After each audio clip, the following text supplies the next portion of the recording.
Trump ने किया surrender. टूट गया ट्रंप का अहंकार। ईरान ने घुटने टिकवाकर मनवाई 10 शर्तें। पाकिस्तान ने करवाया समझौता।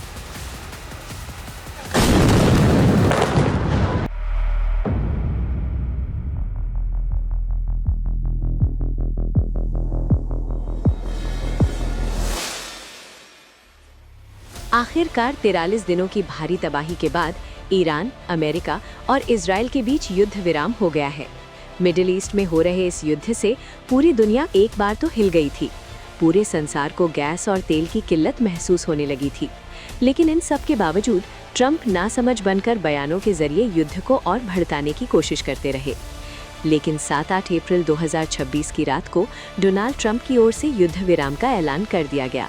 ट्रंप ने सोशल मीडिया ट्रूथ पर लिखा, पाकिस्तान के प्रधानमंत्री शहबाज शरीफ और फील्ड मार्शल आसिम मुनीर के साथ बातचीत के बाद, जिन्होंने मुझसे गुजारिश की थी कि मैं आज रात ईरान पर भेजी जा रही विनाशकारी शक्ति को रोक दूं, और इस बात पर सहमति बनी कि इस्लामिक गणराज्य ईरान स्ट्रेट ऑफ हॉर्मूज को पूरी तरह, तुरंत और सुरक्षित तरीके से खोलने के लिए राजी हो। इसलिए मैं ईरान पर बमबारी और हमले को 2 हफ्तों के लिए स्थगित करने के लिए सहमत हो गया हूँ। ट्रंप ने आगे लिखा, ये दोनों पक्षों वाला युद्ध विराम होगा। युद्ध विराम का कारण ये है कि हमने अपने सभी सैन्य लक्ष्यों को पूरा कर लिया है और उनसे भी आगे निकल गए हैं, और ईरान के साथ दीर्घकालिक शांति और मध्य पूर्व में शांति के लिए एक निश्चित समझौते की दिशा में बहुत आगे बढ़ चुके हैं। हमें ईरान से एक 10 सूत्रीय प्रस्ताव प्राप्त हुआ है और हम इसे बातचीत के लिए एक अच्छा आधार मानते हैं। अमेरिका और ईरान के बीच पिछली लगभग सभी विवादित बातों पर सहमति बन चुकी है, लेकिन इस समझौते को अंतिम रूप देने और पूरा करने के लिए 1-2 हफ्तों का समय चाहिए। ट्रंप के इस बयान में उनकी हार और उनके अहंकार का चकनाचूर होना स्पष्ट रूप से देखा जा सकता है। ट्रंप इस बयान में मान रहे हैं कि अब तक अमेरिका और ईरान के बीच जो विवादित बातें थीं, उन पर सहमति बन चुकी है और ईरान की ओर से प्राप्त 10 सूत्रीय प्रस्ताव पर विचार किया जा रहा है। ईरान ने ट्रंप के इन शब्दों को अपनी जीत बताया। ईरान की सुप्रीम नेशनल सिक्योरिटी काउंसिल ने जारी बयान में उन 10 शर्तों का जिक्र किया जिन पर अमेरिका ने सहमति जताई है। ईरान एक बड़ी जीत हासिल कर चुका है और उसने अमेरिका को अपने 10 सूत्रीय प्रस्ताव को स्वीकार करने के लिए मजबूर कर दिया है। इस प्रस्ताव में अमेरिका इस बात के लिए वास्तव में प्रतिबद्ध है कि वो ईरान पर कोई हमला नहीं करेगा। स्ट्रेट ऑफ हॉर्मूज पर ईरान का नियंत्रण पहले की तरह बरकरार रहेगा। ईरान के यूरेनियम अधिकारों को मान्यता दी जाएगी। सभी प्रतिबंध हटाए जाएंगे। यूएन सिक्योरिटी काउंसिल और IAEA की सभी कटौतियां, पाबंदियां खत्म की जाएंगी। ईरान को युद्ध का मुआवजा दिया जाएगा। अमेरिकी सैन्य बलों को इस क्षेत्र से बाहर निकाला जाएगा। क्षेत्र में सभी लड़ाइयां, विशेष रूप से लेबनान में इजराइल द्वारा खत्म की जाएंगी। ईरान ने ये भी बताया कि पाकिस्तानी प्रधानमंत्री ने ईरान को सूचित किया है कि अमेरिका ने ईरान के 10 सूत्रीय प्रस्ताव को बातचीत के आधार के रूप में स्वीकार कर लिया है। सुप्रीम लीडर मोजद्दबा खामेनेई के निर्देश और सुप्रीम नेशनल सिक्योरिटी काउंसिल की मंजूरी के साथ ईरान अमेरिका के साथ इस्लामाबाद में बातचीत करेगा ताकि युद्ध विराम के वितरण को अंतिम रूप दिया जा सके। ईरान ने लेबनान का भी जिक्र किया है, लेकिन ट्रंप के बयान में इसका जिक्र नहीं था। इसके आगे तीसरे पक्ष यानी ईरान के पड़ोसी मुल्क इजराइल ने लेबनान पर कार्रवाई जारी रखने का ऐलान किया है।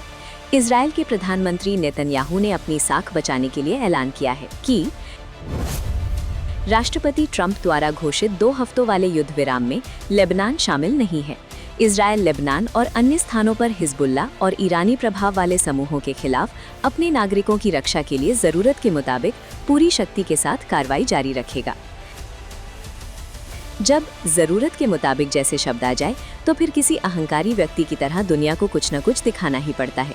पर ट्रंप से बड़ा ताकतवर कौन हो सकता है, और इजराइल की क्या मजाल कि वो ट्रंप की बात टाल दे।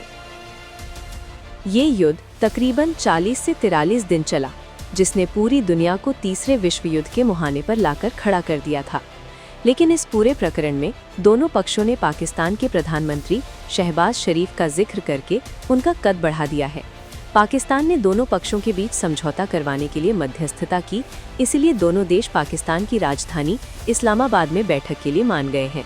पाकिस्तान के प्रधानमंत्री शहबाज शरीफ ने कहा, अत्यंत विनम्रता के साथ मैं खुशी से ये घोषणा करता हूँ कि इस्लामिक गणराज्य ईरान और संयुक्त राज्य अमेरिका अपने सहयोगियों सहित हर जगह तुरंत युद्ध विराम पर सहमत हो गए हैं, जिसमें लेबनान और अन्य स्थान भी शामिल हैं। ये तुरंत प्रभावी हो रहा है। मैं इस बुद्धिमत्ता का स्वागत करता हूँ और दोनों देशों के नेतृत्व को धन्यवाद देता हूँ। मैं उनके प्रतिनिधि मंडलों को शुक्रवार 10 अप्रैल 2026 को इस्लामाबाद आने का निमंत्रण देता हूं, ताकि सभी विवादों को सुलझाने के लिए एक निश्चित समझौते हेतु आगे की बातचीत की जा सके। दोनों पक्षों ने अभूतपूर्व समझदारी दिखाई है और शांति तथा स्थिरता के मुद्दे को आगे बढ़ाने के लिए बेहतरीन तरीके से जुटे रहे हैं। हमें उम्मीद है कि इस्लामाबाद बैठकें स्थायी शांति हासिल करने में सफल होंगी और हम आने वाले दिनों में और अच्छी खबरें साझा करना चाहते हैं। दोनों देशों द्वारा पाकिस्तान की मध्यस्थता का जिक्र एक बड़ी प्लानिंग भी लग रही है। इस समय जब दुनिया एक ऐसे मोड़ पर खड़ी है जहां सुपर पावरों का शोर है और न्यू वर्ल्ड ऑर्डर का आगमन हो रहा है, ऐसे समय में पाकिस्तान जैसे देश की मध्यस्थता बहुत हजम नहीं हो रही। इसके दो कारण हो सकते हैं। एक तो ये कि सुपर पावर अमेरिका और अन्य देश भारत की कूटनीतिक मध्यस्थता को पसंद नहीं करते, या फिर पाकिस्तान को भारत से बड़ा दिखाकर दुनिया में उसका अच्छा आधार बनाना चाहते हैं, क्योंकि अब तक पाकिस्तान पर आतंकवाद फैलाने का आरोप लगता आया है, जिसकी वजह से भारत और पाकिस्तान के संबंध भी अच्छे नहीं रहे। फरवरी से अप्रैल तक ईरान, इजराइल और अमेरिका के बीच काफी नुकसान हुआ। एक अनुमानित रिपोर्ट के मुताबिक सबसे ज्यादा जानी नुकसान ईरान में हुआ है। ईरान में 7,300 से अधिक मौतें हो चुकी हैं। इसमें लगभग 1,200 से 1,700 नागरिक शामिल हैं, जिनमें महिलाएं और बच्चे भी हैं, और घायलों की संख्या 26,500 से अधिक दर्ज की गई है। इजराइल में 50 से अधिक मौतें, 27 नागरिक, 7,000 से अधिक घायल। अमेरिका में 15 सैनिकों की मौत, 500 से अधिक घायल। अन्य क्षेत्र लेबनान, इराक, गल्फ देश, हजारों मौतें और घायल। लेबनान में 1500 से अधिक मौतें, कुल मौतें 9,000 से अधिक। इस युद्ध में लाखों लोग बेघर हुए। ईरान में करीब 30 लाख लोग बेघर हो गए। लेबनान में लाखों लोग घर छोड़ने को मजबूर हुए। सैन्य हमलों के दौरान ईरान का सबसे ज्यादा नुकसान हुआ। ईरान के हजारों ठिकाने तबाह हो गए। मिसाइल लॉन्चर, नेवी जहाज, फैक्ट्रियां, अस्पताल और घर तबाह हो गए। स्टील का उत्पादन भी रुक गया, जिससे 70% नुकसान हुआ। अमेरिका को पहले 2 हफ्तों में 20 से 25 बिलियन डॉलर का नुकसान हुआ, जिसमें अमेरिका के ड्रोन, रडार और जहाज तबाह हो गए। इजराइल को इस कार्रवाई के दौरान 3.7 बिलियन से ज्यादा का खर्च झेलना पड़ा। इस युद्ध का नुकसान दुनिया के उन देशों को भी झेलना पड़ा जो स्ट्रेट ऑफ हॉर्मूज से तेल खरीदते थे। हॉर्मूज स्ट्रेट लगभग बंद रहा, जिससे तेल की कीमतें $70 से बढ़कर $120 प्रति बैरल हो गई, जिस कारण वैश्विक तेल आपूर्ति प्रभावित हुई और कई देशों में महंगाई बढ़ गई। चूंकि ये युद्ध मिडिल ईस्ट में था, इसलिए ईरान के पड़ोसी मुल्कों को भी इसका नुकसान झेलना पड़ा। यूएन के अंदाजे के मुताबिक अरब देशों को $194 बिलियन का आर्थिक नुकसान हुआ।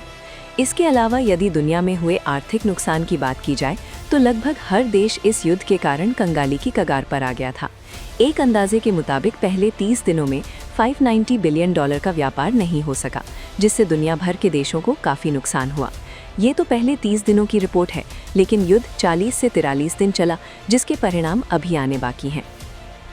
ये सबको पता है कि डोनाल्ड ट्रंप ने वेनेजुएला पर कब्जा करने के बाद ईरान के साथ युद्ध तेल के कारण शुरू किया था, ताकि दुनिया अमेरिका से वेनेजुएला वाला तेल खरीद सके। पहले शायद ट्रंप ये सोच रहे थे कि युद्ध 1-2 दिन चलेगा और फिर ईरान हार जाएगा, पर ऐसा नहीं हुआ।